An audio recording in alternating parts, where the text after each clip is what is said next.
Le prix à payer. Je viens dessus maintenant. Voilà. Il y a une doctrine qu'on appelle la doctrine du prix à payer. Les gens disent je veux l'onction. Je veux avoir des dimensions plus grandes de manifestations de la puissance de Dieu. Et on dit, il faut payer le prix. Il faut payer le prix. Quel prix doivent payer? Quel prix dois-je payer pour avoir une onction plus grande? Grandir dans le prophétique plus que ce que je suis en train de faire. Écoutez-moi. Matthieu 25. Jésus avait déjà annoncé la venue de cette modalité. Matthieu 25.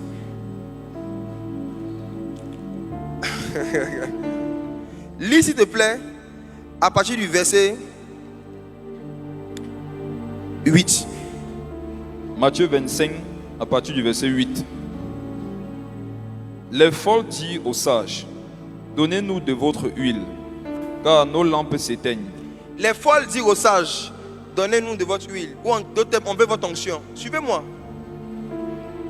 On veut votre onction. Je veux l'onction qui est sur ta vie. Les folles disent aux sages, donnez-moi votre onction. Donnez-moi un peu de votre huile. Regardez la réponse des sages. Les sages répondirent, non, il n'en aurait pas assez pour nous et pour vous.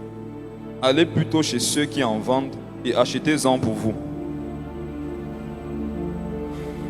On y laisse plus parler.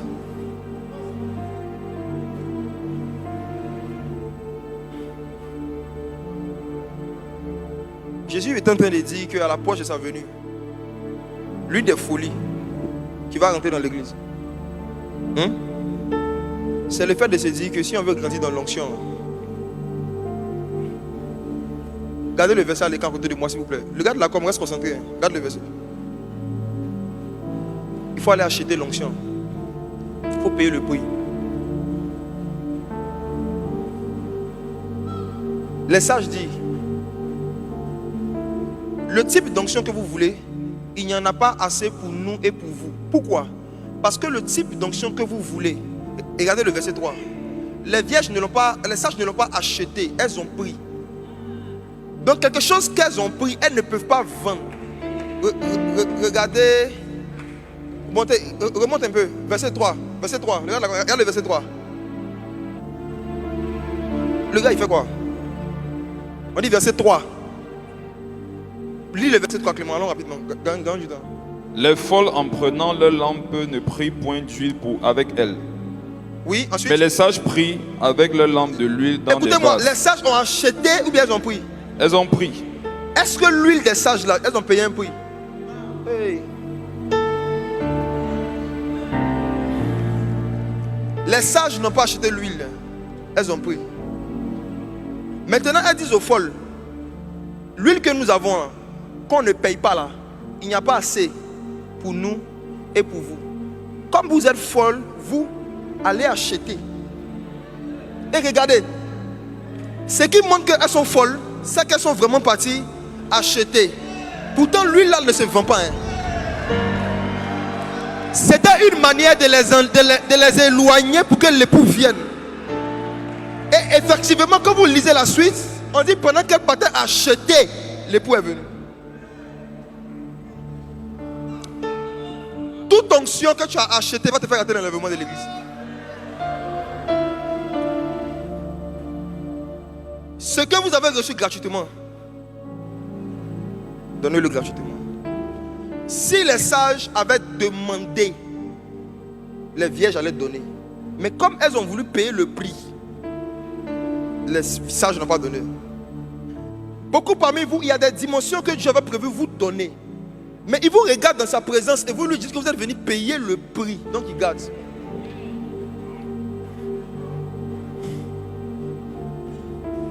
Il y a des dimensions prophétiques là. Dieu avait prévu te donner. Mais parce que dans ton cœur, tu as vu ça comme un salaire, pas comme une grâce. Tu as attristé l'esprit de grâce. Et comme l'esprit de grâce est attristé, pour ne pas te mettre sur un chemin qui va te faire croire que ce que tu vas manifester est le fruit de ta vie de consécration, il ne te donne pas. Et ce qui va t'arriver, dans les périodes où tu seras le moins consacré, c'est là que tu vas voir que la grâce va se manifester plus. Tout le monde a déjà vécu ça. Regarde, vous allez voir, ceux qui sont dans le ministère, il n'y a pas ceux qui sont dans le ministère. Est-ce qu'il t'est jamais arrivé d'être dans une période où tu n'arrives pas à prier et à méditer comme avant, mais il y a un cas qui se passe et puis tu manifestes l'onction, toi-même tu es étonné. Qui a que ça déjà arrivé? L'une des façons dont le diable dans les mouvements de réveil tue l'esprit de grâce, c'est envoyer l'esprit de payer l'huile.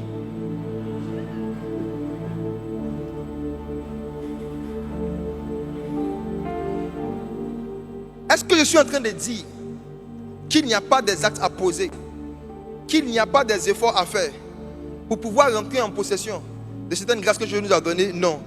Je vais encore plus loin dans la sagesse. Regardez ceci. Un homme décide d'offrir une voiture à sa femme. L'homme prend la clé de la voiture.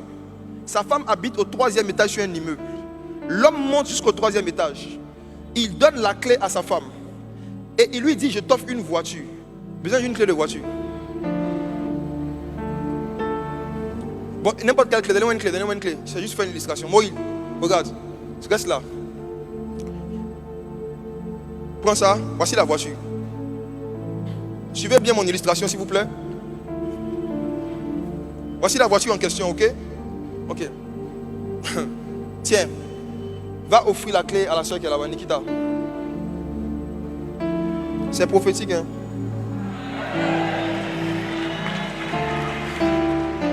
Regarde, supposons que quelqu'un t'offre une voiture.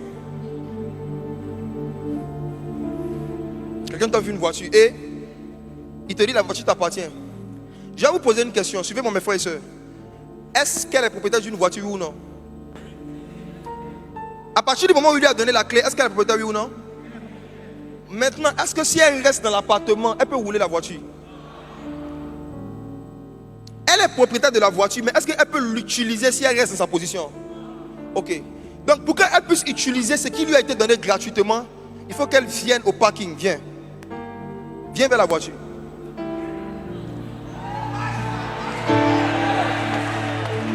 Ah, c'est des démarches de propriétaire même. Regarde. Voici la soeur maintenant. Elle est sortie de la maison, elle est venue vers la voiture. Et quelqu'un lui demande, comment tu as fait pour avoir la voiture? J'ai payé un prix. Non, attends. Il faut répondre comme les chrétiens évangéliques. Comment tu as fait pour avoir ça? J'ai payé durement le prix. Waouh! Ce qu'elle dit est vrai? Ce qu'elle dit est vrai? Suivez, hein? Suivez bien. Maintenant, je vais vous poser une question. Est-ce que le fait de quitter son appartement, venir jusqu'au parking, ce n'est pas un effort? Est-ce qu'elle n'a pas fait des œuvres? Est-ce qu'elle n'a pas marché? Donc si je demande à la soeur, quel est le prix que tu as payé? Et puis elle répond, j'ai juste marché. est-ce que le fait de marcher de son appartement à la maison, c'est payer un prix? Voici. La voiture en question, c'est l'onction et ses manifestations. Jésus nous a donné ça gratuitement par son sang à la croix. Maintenant, pour qu'on puisse expérimenter ces manifestations, il faut qu'on change de position spirituelle. Il faut qu'on sorte de l'amour de la nourriture. Il faut qu'on sorte du manque de prière. Il faut qu'on sorte du manque de connaissances bibliques. Il faut qu'on fasse des offrandes, des sacrifices à Dieu. Mais toutes ces actions que nous posons, on est juste en train de marcher de la maison au parking. Ce ne sont pas les actions qui nous donnent la voiture. On pose les actions pour expérimenter ce qui nous a été donné gratuitement. Donc dire aux gens que c'est parce qu'on a fait ça, qu'on a ça, on est en train d'offenser celui qui a fait le don. Tu peux t'asseoir.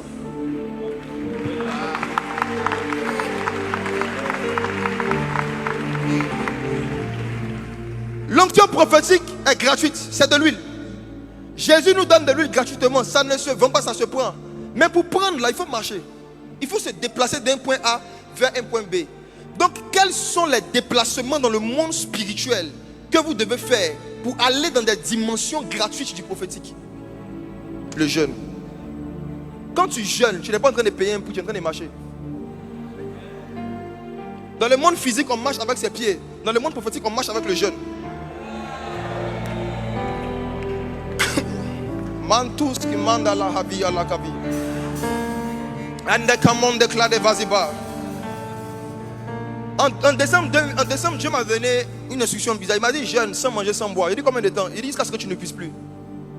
Il dit pour faire quoi? Il dit pour te balader. Je n'avais pas compris. Dieu me dit de ne pas manger, de ne pas boire. Il dit pour faire quoi? Il dit pour me balader. Je n'ai pas compris. Mais quand j'ai obéi, je suis arrivé à l'église un jour, un culte ordinaire. Je regarde les gens et j'ai l'impression que je navigue dans le monde spirituel. J'ai compris la balade dont il parlait. Quand Dieu te dit de jeûner, de prier, de faire certaines choses, ce n'est pas pour payer un prix. Parce que le prix de l'huile, c'est le sang. Le prix de l'huile, c'est le sang. Dis avec moi, le prix de l'huile. Le prix de l'huile, C'est le sang. C'est le sang de Jésus. le sang de Jésus. C'est pourquoi un nouveau converti peut manifester certains dons alors qu'il n'a pas payé des prix. Moïse, il a fait des miracles en Égypte alors qu'il n'avait jamais jeûné. C'est quand il est sorti d'Égypte après avoir fait le miracle qu'il a jeûné 40 jours, une fois. Donc ce n'était pas le jeûne là qui a payé un prix. Il y en a qui ont maigri pour rien, ils se sont affligés. Parce qu'ils voulaient acheter l'huile. Ils voulaient acheter l'huile. Et ils disent à Dieu, Seigneur, je jeûne, je fais tout. Regarde, c'est parce que tu jeûnes même que tu n'es pas loin. Parfois quand Dieu veut tout, il dit, il faut manger. Mange. Ceux qui ont suivi la veillée, je vous ai montré un verset dans Exode où la Bible dit que Dieu a pris Moïse et les anciens d'Israël. Il les a emmenés sur la montagne pour manger. Dieu a dit aux anciens d'Israël, allez en retraite pour manger. Il ne veut pas voir quelqu'un jeûner là-bas. Vous connaissez le verset, ça va vous aider aussi. Ce n'est pas le jeûne en lui-même qui est quelque chose, c'est l'obéissance à une instruction. Et tu peux être dans une saison où Dieu te dit de ne pas jeûner beaucoup, parce qu'il ne veut pas que ton cœur pense que ce qui va se manifester dans les jours à venir, là, tu fasses un lien entre ça et ton jeûne. Un chrétien qui ne jeûne régulièrement que lorsqu'il doit faire des programmes est comme une femme qui ne se brosse pas, qui ne se lave pas, seulement qu'elle doit aller au restaurant.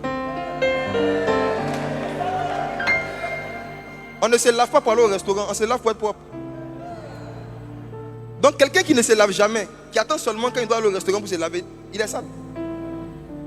Quelqu'un qui ne jeûne jamais, qui ne jeûne que quand il y a conférence, là, tu n'es pas consacré, tu es distrait.